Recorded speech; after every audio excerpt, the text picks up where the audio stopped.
La perfusion est empoisonnée. Quelqu'un a trafiqué le médicament. Le cri désespéré de Marcus résonna dans le couloir silencieux de l'aile VIP du Metropolitan Hospital, figeant l'assistant sur place.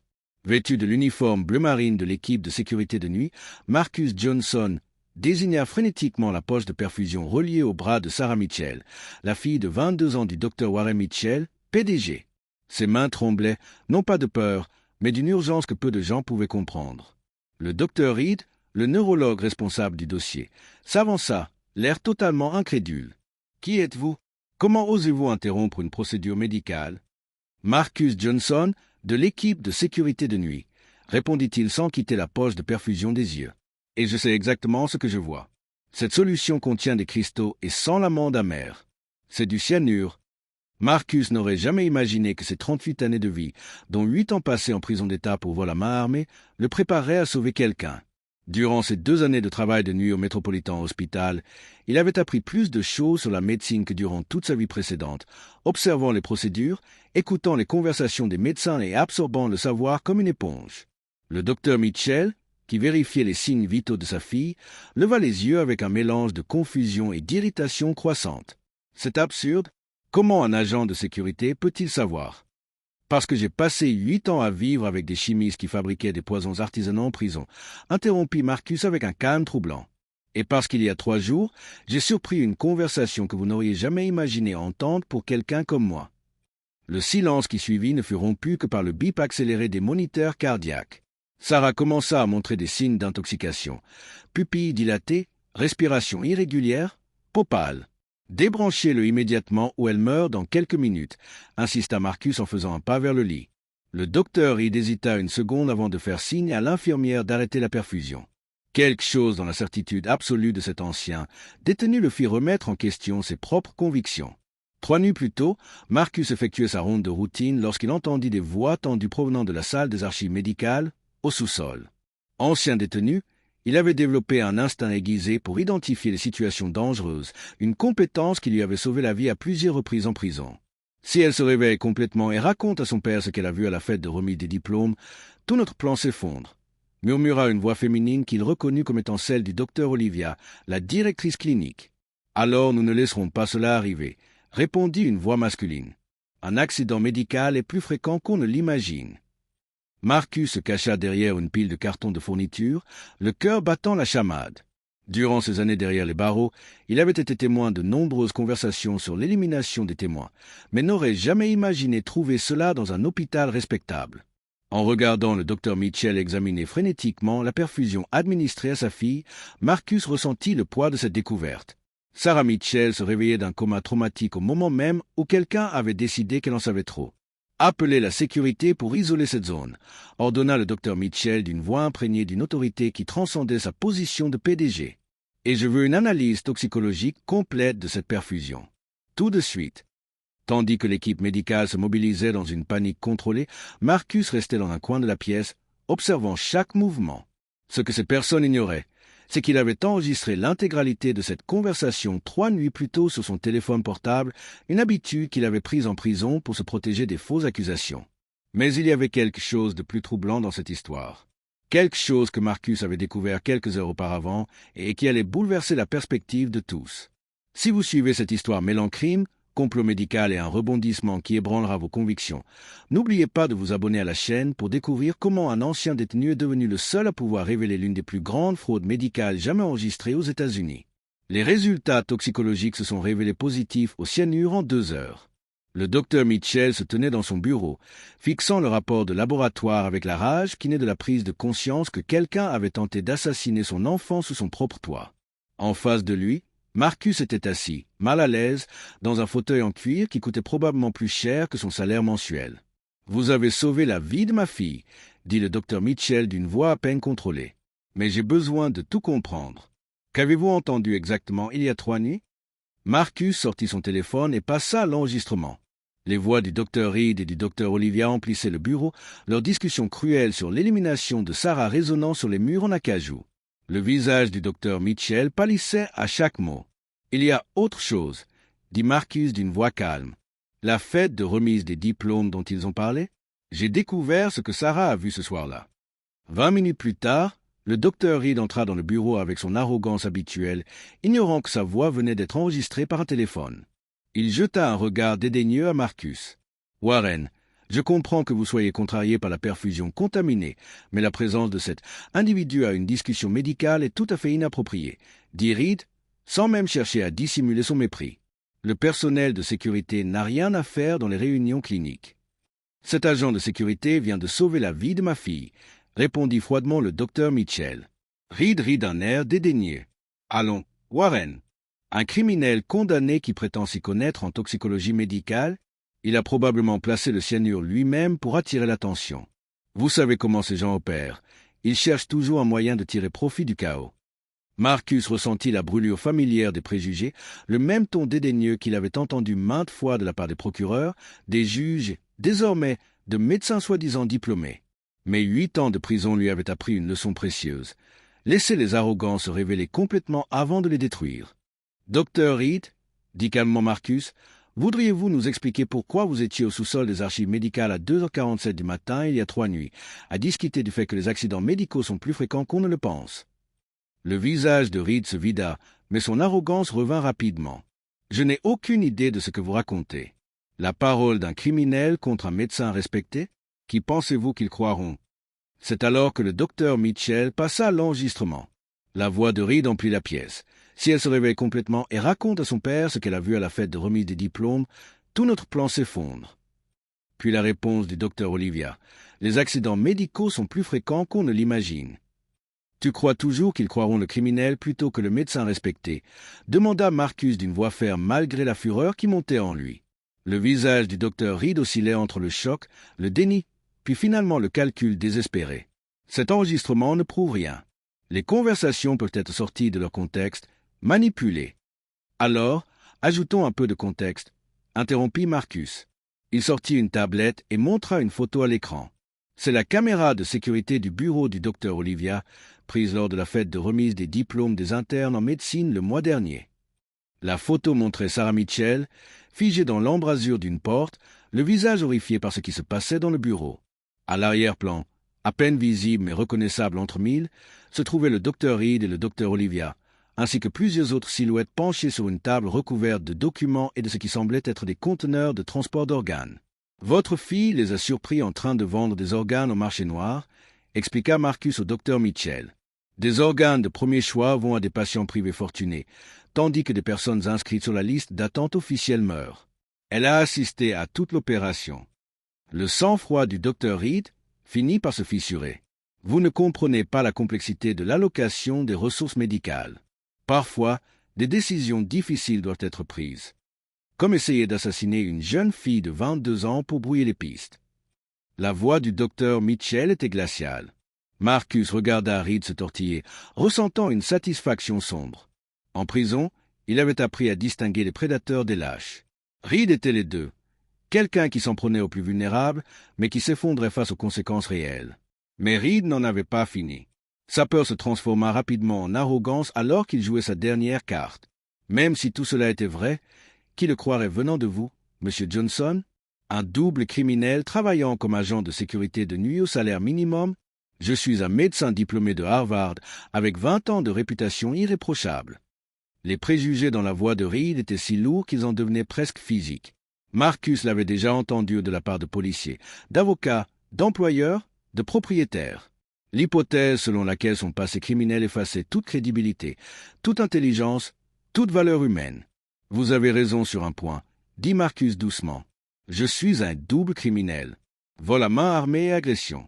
J'ai fait du mal à des gens pour de l'argent, et j'ai mérité chaque jour passé en prison. » Reed sourit d'un air suffisant, pensant avoir gagné.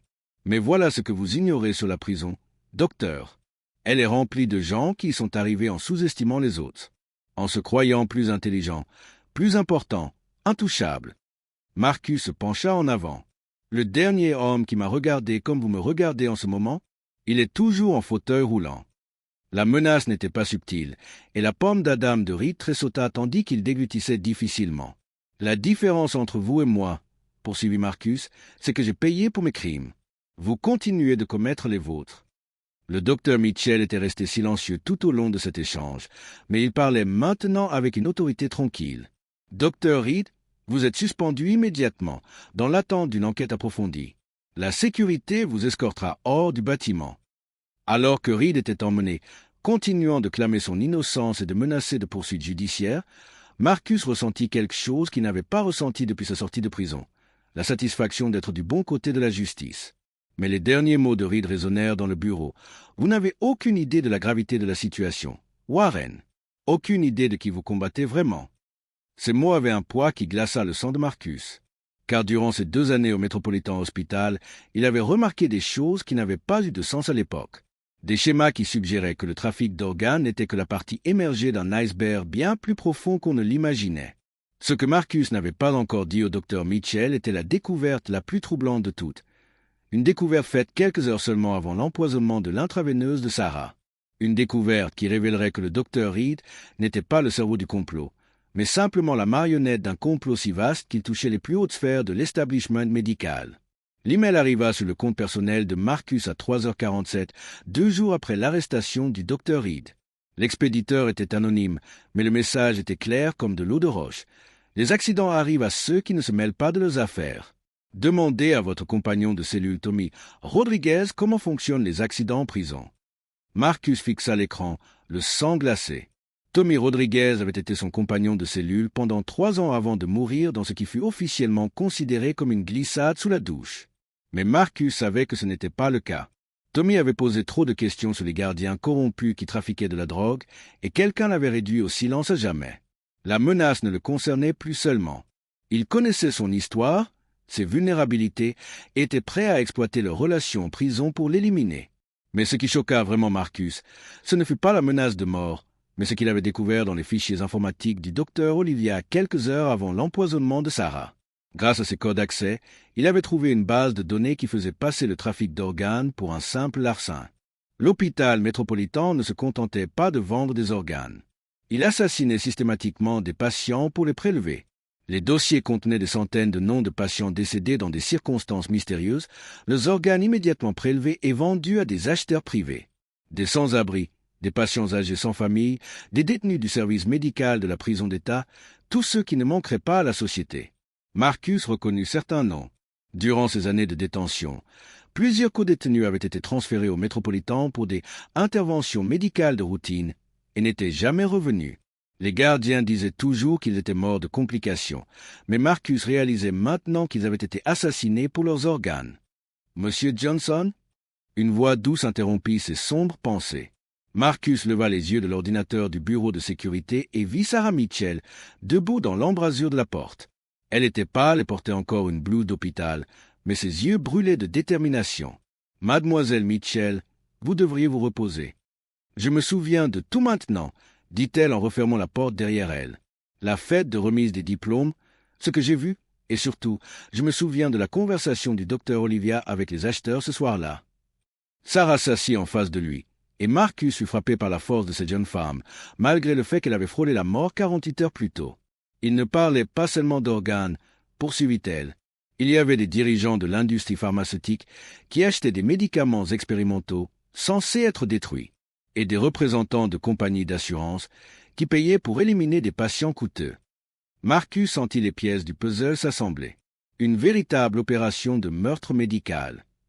Mon père pense que le docteur Reed était le cerveau de l'opération, mais ce n'était pas le cas.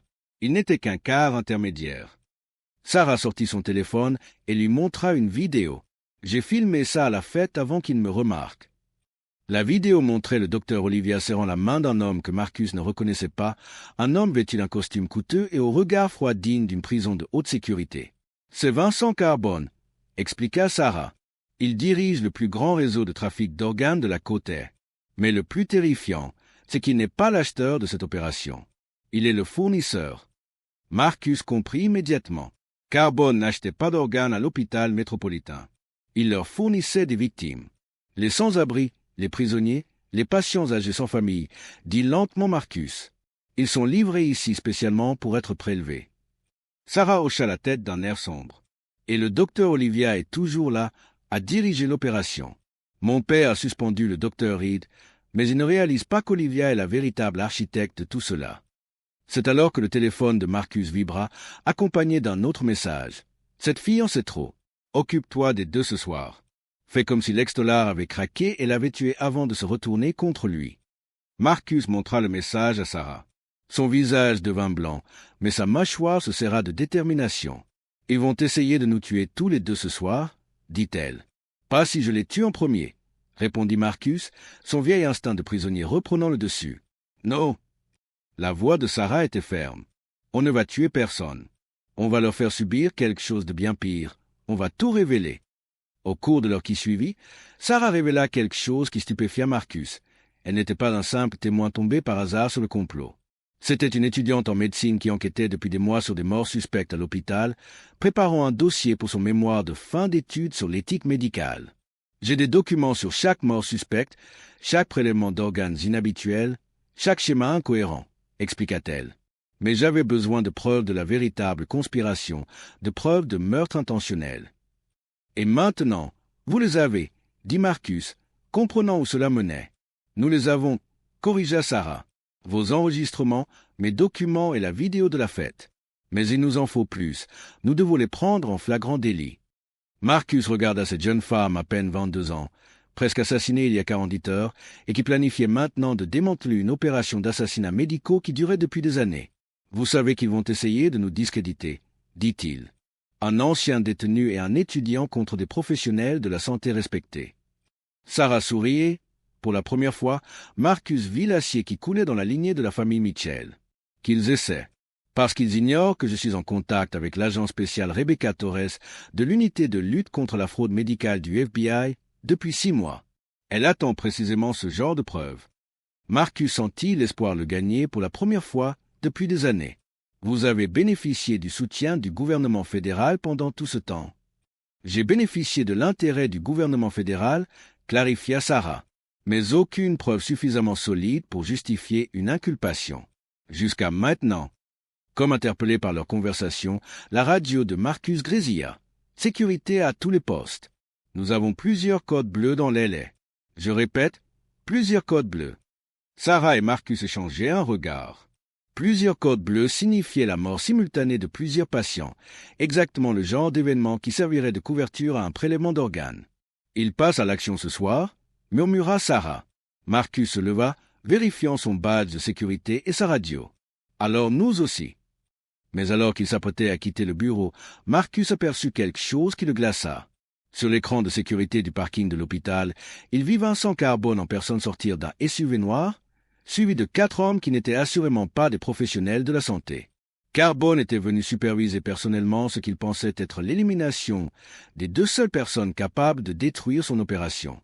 Ce qu'il ignorait, c'est que ces 2 personnes étaient devenues les architectes de sa chute, armées de preuves qui permettraient non seulement de démanteler le réseau de trafiquants, mais aussi de révéler une opération de meurtre médico systématique qui touchait les plus hautes sphères du secteur de la santé. La question n'était plus de savoir si Marcus et Sarah survivraient à la nuit, mais si la conspiration survivrait au matin où le FBI recevrait un dossier complet et documenté de meurtre médical, avec enregistrement, preuves vidéo et les témoignages de 2 témoins qui n'avaient plus rien à perdre et tout pour quoi se battre. L'aile ressemblait à une zone de guerre.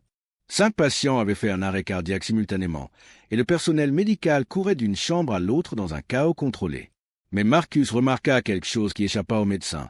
Chaque patient était un inconnu, un sans-abri sans famille, sans visiteur, sans personne pour poser des questions. « Ça se passe en ce moment même », murmura Sarah tandis qu'ils observaient depuis la cage d'escalier. « Ils prélèvent des organes sous couvert d'un afflux massif de victimes. » Par la fenêtre, il pouvait voir le docteur Olivia diriger les opérations de réanimation avec une efficacité froide. Mais au lieu d'essayer de sauver des vies, elle coordonnait les prélèvements d'organes en priorité. La radio de Marcus grésilla. « Sécurité, nous avons besoin que vous évacuiez l'aile et de tout le personnel non essentiel. Protocole d'urgence médicale en vigueur. »« C'est notre signal ?» dit Sarah en sortant son téléphone. « Agent Torres, ici Sarah Mitchell. L'opération a lieu en ce moment même. Elle est hôpital métropolitain.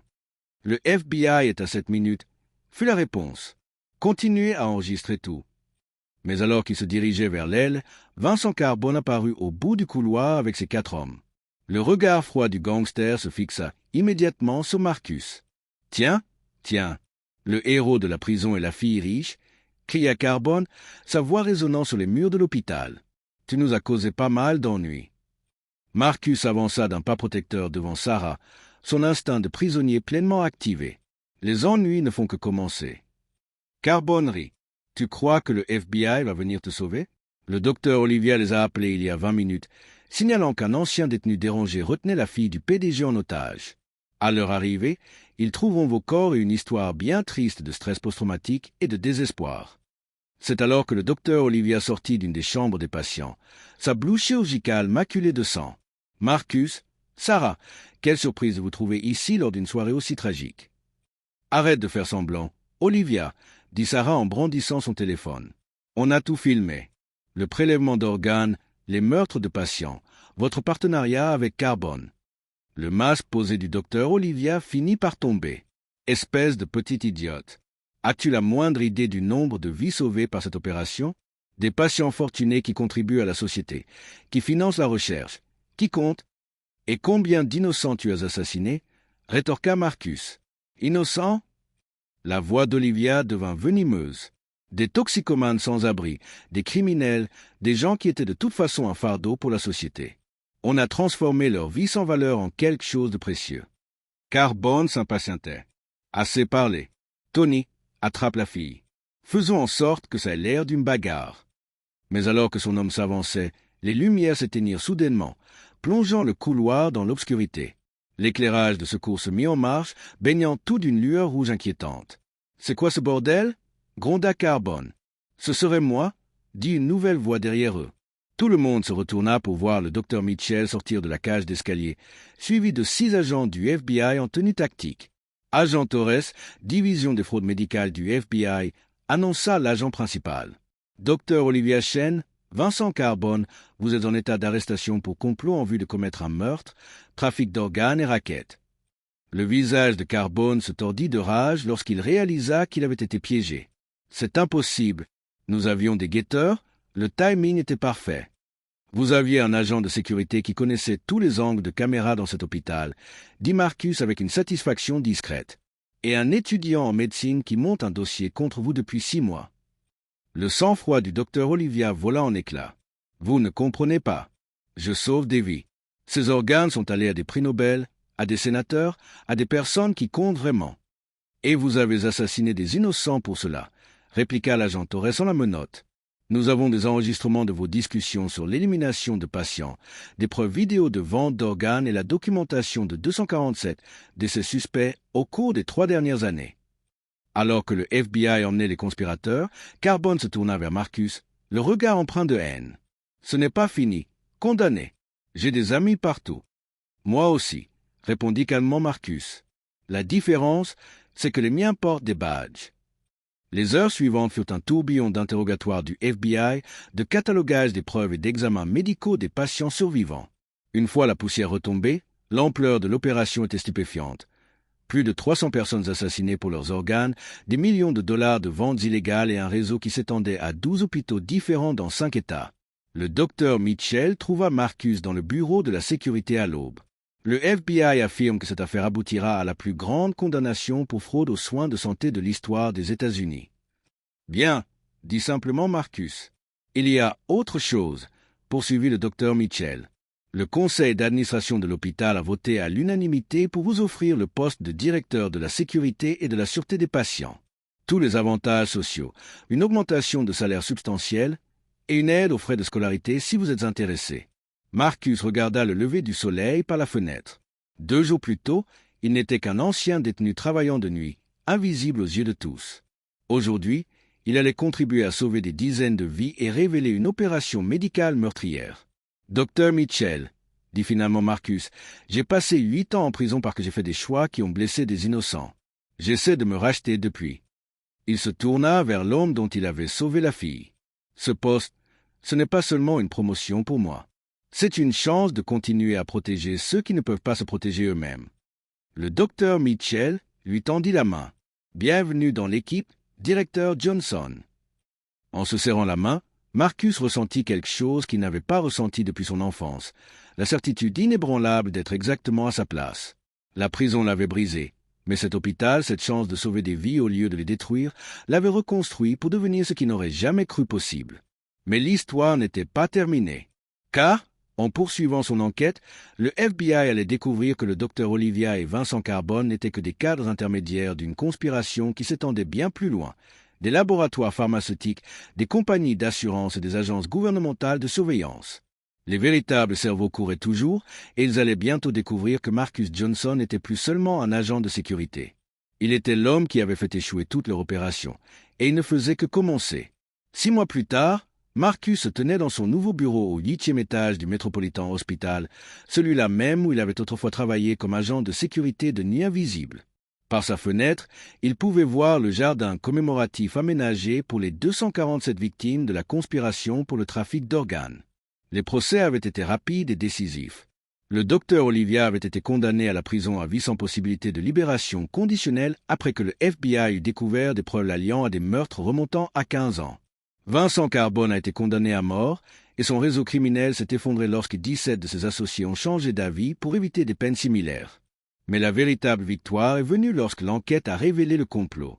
12 hôpitaux répartis dans 5 États ont été fermés, 43 professionnels de la santé ont perdu leur licence définitivement et 3 dirigeants pharmaceutiques ont été condamnés à des décennies de prison fédérale. Directeur Johnson, son assistante a frappé à la porte. Votre rendez-vous de 14 heures est ici. Sarah Mitchell est entrée, mais elle avait l'air complètement différente de la jeune femme effrayée qui avait frôlé la mort 6 mois plus tôt. Elle portait maintenant la blouse blanche d'étudiante en médecine et se tenait avec l'assurance de quelqu'un qui avait regardé la mort en face et choisi de riposter. « Comment se passe votre première année de médecine » a demandé Marcus. « Dur, mais ça en vaut la peine » a souri Sarah. « Je me spécialise en médecine légale. Il s'avère que frôler la mort donne une perspective unique sur la protection des vivants. » Elle lui a tendu un journal. Le titre disait « Le courage d'un ancien détenu mène à une réforme nationale du système de santé ». En dessous, la photo de Marcus, aux côtés de la directrice du FBI, Rebecca Torres, lors d'une audition au Congrès. La loi Marcus Johnson sur la protection des patients a été adoptée par le Sénat hier, a déclaré Sarah. Vérification d'antécédents obligatoires pour tout le personnel médical, surveillance fédérale de l'approvisionnement en organes et protection des lanceurs d'alerte pour les professionnels de santé à tous les niveaux. Marcus mit le journal de côté. Ce n'est pas une question de loi. Les lois ne sauvent pas les gens. Ce sont les gens qui sauvent les gens. Sarah fit un signe de tête vers la fenêtre, d'où il pouvait voir le docteur Mitchell faire sa tournée de l'après-midi. Papa est différent maintenant. Il parle au concierge, interroge les aides-soignants sur leur famille. Il dit que vous lui avez appris que tout le monde dans un hôpital voit des choses importantes. La transformation du docteur Mitchell avait peut-être été le résultat le plus surprenant de toute cette épreuve.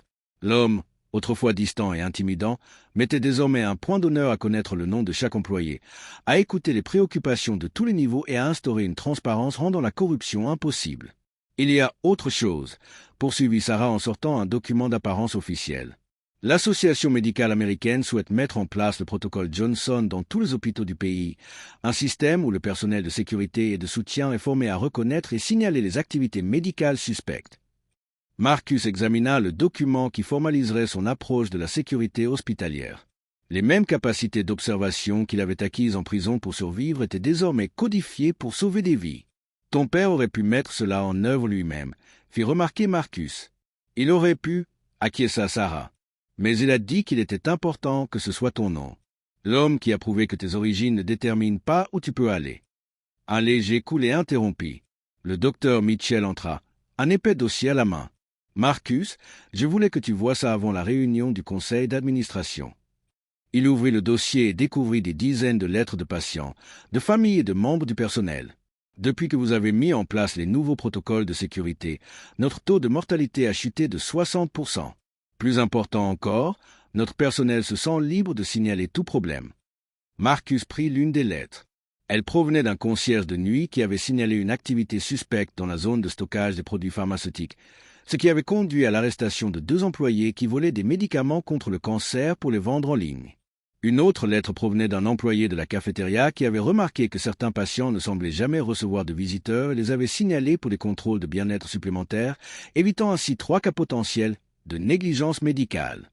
Vous avez créé une culture où chacun comprend qu'il est le garant de la sécurité des patients, déclara le docteur Mitchell. Pas seulement les médecins et les infirmières, mais tous ceux qui travaillent ici. L'après-midi s'achevait, Marcus arpenta les couloirs de l'hôpital qui avait été son univers pendant ses nuits de garde solitaire. Mais maintenant, les membres du personnel à tous les niveaux hochaient respectueusement la tête, nombre d'entre eux s'arrêtant pour le tenir au courant des problèmes de sécurité ou pour lui demander conseil sur des situations suspectes qu'ils avaient observées. Il s'arrêta devant la chambre 805, où Sarah avait failli mourir. La chambre abritait désormais Madame Rodriguez, une femme âgée en convalescence après une opération. Son fils, ancien membre d'un gang, avait repris sa vie en main et travaillait désormais comme conseiller auprès de jeunes en difficulté. « Monsieur Johnson !»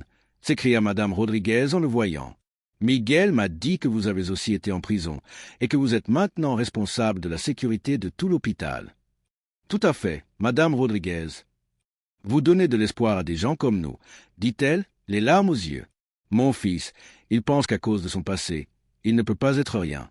Mais vous lui montrez le contraire. » Se dirigeant vers la sortie, Marcus réfléchit au parcours qu'il avait mené ici. 8 années de prison lui avaient appris à observer, à écouter, à reconnaître le danger. Mais c'est sa décision d'agir selon ce qu'il avait appris, de tout risquer pour sauver une vie innocente qui l'a transformé de paria de la société en protecteur. Le jardin commémoratif était calme dans la lumière du soir. Marcus se tenait devant le mur de nom de 247 personnes décédées parce qu'un système médical corrompu avait décidé que leur vie n'avait pas d'importance. Les sans-abri, les prisonniers, les patients âgés sans famille, tous ces invisibles que la société avait oubliés. Ils ne sont plus invisibles, dit-il doucement à leur mémoire. Son téléphone sonnait avec un message de l'agent Torres. L'audience du Congrès s'est bien déroulée. 3 autres hôpitaux du Texas viennent d'adopter le protocole Johnson. Vous changez tout le système de santé, un hôpital à la fois. Marcus sourit en mettant le téléphone dans sa poche. Il avait appris quelque chose d'important au cours de ces 6 derniers mois. La meilleure vengeance contre un système qu'il avait laissé pour qu'on n'était pas de le démolir, mais de le reconstruire mieux qu'il ne l'avait jamais été auparavant. Le docteur Olivia l'avait considéré comme sans valeur, Vincent Carbone l'avait considéré comme jetable et la société l'avait considéré comme irrémédiable. Mais ils avaient tous tort. Son passé ne l'avait pas disqualifié de l'héroïsme, l'Y avait préparé. Alors qu'il se dirigeait vers sa voiture, Marcus pensa aux jeunes hommes et femmes qui purgeaient actuellement une peine dans la même prison où il avait passé 8 ans. Certains d'entre eux seraient libérés demain, la semaine prochaine, l'année prochaine. Et quand ils le seraient, ils seraient confrontés aux mêmes préjugés, aux mêmes hypothèses, aux mêmes obstacles que lui. Mais il était désormais prouvé que la rédemption était possible, que la seconde chance pouvait conduire à des résultats extraordinaires et que parfois les héros les plus improbables étaient ceux que la société avait abandonnés. Marcus Johnson était entré en prison en tant que criminel et en était ressorti comme tuteur. Il était entré au Metropolitan Hospital en tant que gardien de nuit invisible et était devenu un défenseur reconnu à l'échelle nationale de la réforme des soins de santé. L'homme qui autrefois blessait les gens pour de l'argent était devenu l'homme qui protégeait les gens gratuitement. C'est le problème des secondes chances. Elles ne changent pas seulement la personne qui les reçoit. Ils changent tous ceux dont la vie est touchée. Si cette histoire vous a inspiré à voir le potentiel de rédemption dans les endroits les plus improbables, abonnez-vous à notre chaîne pour plus d'histoires qui prouvent que l'héroïsme se présente sous toutes les formes et que parfois la chose la plus importante que vous puissiez faire est de donner à quelqu'un la chance de prouver qui il est vraiment.